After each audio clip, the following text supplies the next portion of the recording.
Assalamualaikum warahmatullahi wabarakatuh. Bagaimana kabar hari ini anak-anak? Ya, alhamdulillah sehat semua ya. Sebelum kita mulai pembelajaran pada hari ini, kita berdoa dulu ya. Menurut agama dan kepercayaan masing-masing, berdoa mulai, berdoa selesai. Anak-anak, sekarang kita akan mempelajari tema 4, subtema 1, pembelajaran 4, itu globalisasi di sekitarku.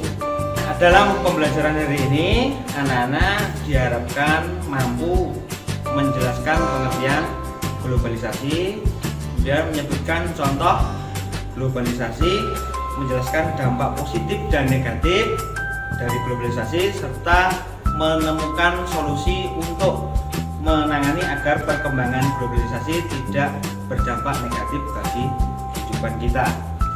Sebelumnya, anak-anak tahu enggak apa itu globalisasi?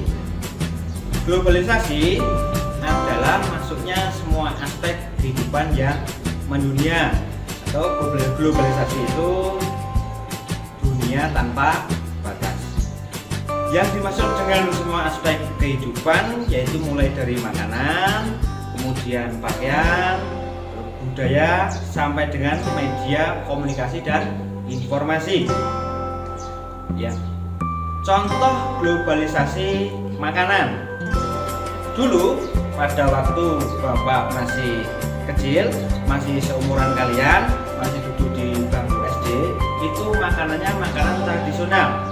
Contoh makanan tradisional itu ada gatot, kelapa parut, tiwul, dan cenil.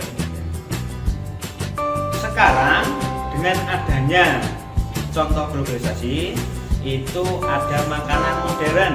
Makanan modern itu contohnya ada hamburger, ada lagi kentang goreng, kemudian ada lagi kebab Turki, selain itu ada lagi Kentucky. Dulu itu untuk mendapatkan makanan tersebut sangat sulit. Bahkan kita harus pergi ke luar negeri untuk mendapatkan makanan tersebut. Nah, dengan adanya globalisasi, sekarang kita sangat mudah sekali untuk mendapatkan makanan tersebut di kota, bahkan di lingkungan sekitar kita dapat dengan mudah mendapatkan makanan yang berasal dari luar negeri tersebut, yaitu makanan modern. Selain makanan, ada lagi pakaian. Pakaian remaja zaman dahulu itu menggunakan pakaian kebaya. Kemudian ada lagi menggunakan pakaian baju lurik. Ada lagi yang paling belakang itu memakai baju lurik, kemudian masih memakai blangkon. Itu merupakan pakaian remaja zaman dulu. Dengan adanya globalisasi itu muncul lagi pakaian remaja zaman modern, yaitu berbagai macam hijab ya. Berbagai macam hijab itu merupakan pakaian zaman modern atau zaman sekarang. Bermacam-macam pilihannya, tidak hanya 1-2, bahkan kita sampai bingung mau milih jenis apa. Tadi contoh globalisasi makanan dan pakaian, ada lagi alat komunikasi. Dulu ada alat komunikasi tradisional yaitu surat. Apabila kita ingin mengetahui keadaan keluarga kita yang ada di luar daerah atau di kota, kita harus membuat surat. Kita membuat surat, kemudian surat tersebut setelah ditulis itu kalau ingin sampai tujuan itu harus lewat kantor pos. Nah, surat tersebut masih lama untuk sampai ke tujuan, karena pada zaman dahulu itu harus lewat berbagai macam kota ya. Kemudian ada lagi telepon kaleng. Ada telepon kaleng. Ya, dengan adanya globalisasi, kita sekarang menemukan alat komunikasi modern yaitu gadget. Jadi dalam aplikasi gadget tersebut kita sangat mudah sekali untuk mengakses informasi, untuk menanyakan kabar. Contoh dari aplikasi di dalam gadget tersebut ada WhatsApp, kemudian ada IG atau Instagram, ada lagi email, ada lagi Facebook, kemudian ada lagi Telegram dan lain sebagainya. Apabila kita ingin mengetahui keadaan keluarga kita bisa tinggal nulis ya kan, di gadget tersebut pakai aplikasi apa, bisa WA, bisa IG, menanyakan kabarnya. Nah, di sana sudah bisa membalasnya. Sekarang sudah simpel dengan adanya globalisasi. Dari globalisasi yang Bapak sampaikan tadi, tentunya ada dampak positif dan negatif.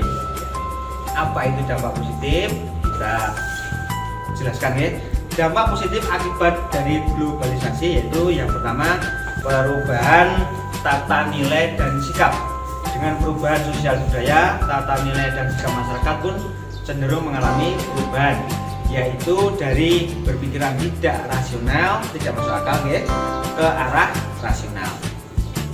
Kemudian yang kedua, berkembangnya ilmu pengetahuan dan teknologi. Dengan berkembangnya ilmu pengetahuan dan teknologi, masyarakat menjadi lebih mudah dalam beraktivitas dan mendorong untuk berpikir lebih maju lagi.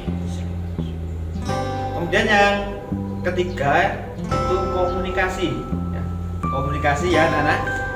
Cara orang berkomunikasi saat ini makin canggih seiring dengan ditemukannya berbagai alat komunikasi seperti telepon seluler, internet, dan lain sebagainya.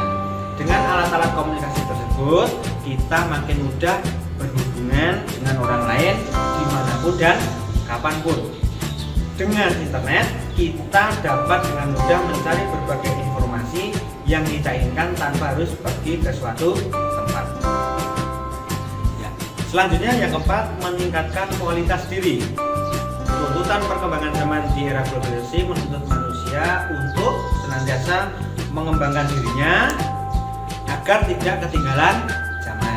Dengan begitu manusia akan membekali dirinya dengan mengenyam pendidikan yang tinggi agar arus globalisasi dapat dilalui dengan baik. Ya, tadi anak-anak sudah mengetahui dampak positif akibat globalisasi. Sekarang ada lagi dampak yang negatif. Dampak negatifnya itu apa saja? Yang pertama, pola hidup konsumtif. Perkembangan industri yang pesat membuat penyediaan barang kebutuhan masyarakat melimpah. Dengan begitu, masyarakat mudah tertarik untuk mengkonsumsi barang dengan banyak pilihan yang ada. Pola hidup konsumtif makin berkembang dan marak karena didukung oleh media massa yang juga makin berkembang. Ya, dampak negatif yang lainnya yaitu sikap individualistik. Persaingan hidup yang semakin keras dan ketat. Persaingan hidup yang makin keras dan ketat membuat manusia makin tidak peduli terhadap siapa, terhadap orang lain. Mereka hanya memikirkan dirinya sendiri dan kehidupannya. Masyarakat merasa dimudahkan dengan teknologi maju, membuat mereka merasa tidak lagi membutuhkan orang lain dalam beraktivitas. Kadang mereka lupa bahwa mereka adalah makhluk sosial. Makhluk sosial itu apa, Nana? Makhluk sosial itu manusia tidak dapat hidup sendiri. Manusia itu harus membutuhkan atau dibantu orang lain. Kemudian gaya hidup kebarat-baratan. Tidak semua budaya barat baik dan cocok diterapkan di Indonesia. Ini diperhatikan ya Nana. Tidak semua budaya barat itu baik dan cocok diterapkan di Indonesia. Budaya negatif yang mulai menggeser budaya asli adalah anak tidak lagi hormat kepada orang tua. Jadi orang tua itu sudah dianggap temannya sendiri. Anak sudah tidak ada sopan santunnya, anak sudah tidak bisa menghormati itu tadi terhadap orang tua. Jadi sudah dianggap teman, itu gaya hidup kebarat-baratan. Kemudian ada lagi kehidupan bebas remaja dan lain-lain. Yang terakhir, munculnya kesenjangan sosial. Perubahan sosial budaya biasanya dirasakan dalam kehidupan masyarakat. Misalnya, masyarakat di perkotaan cenderung individualisme. Kalau di pedesaan atau di desa, budaya gotong royong itu masih ada, walaupun sudah agak sedikit kegeser, tapi budaya gotong royong masih ada. Sehingga di kehidupan pedesaan masih menjunjung tinggi budaya gotong royong. Dari dampak negatif globalisasi, kita dapat mencari solusi. Apa solusinya? Yang pertama, selalu berusaha untuk meningkatkan keimanan dan ketakwaan terhadap Tuhan Yang Maha Esa. Yang kedua, selalu meningkatkan penghayatan dan pengamalan kita terhadap Pancasila. Yang ketiga, selalu mempertahankan dan melestarikan budaya lokal tradisional. Kemudian yang keempat, selalu melakukan penyaringan terhadap informasi yang beredar. Dari pembelajaran yang Bapak sampaikan tadi, kita ketahui bahwa globalisasi merupakan dunia tanpa batas, sehingga kita harus selektif dalam menghadapi globalisasi ini. Demikian pembelajaran pada hari ini, semoga bermanfaat. Sebelum kita akhiri, kita berdoa dulu ya anak-anak. Berdoa, mulai. Berdoa selesai. Anak-anak, kita harus jaga kesehatan, optimis, dan tetap semangat. Wassalamualaikum warahmatullahi wabarakatuh.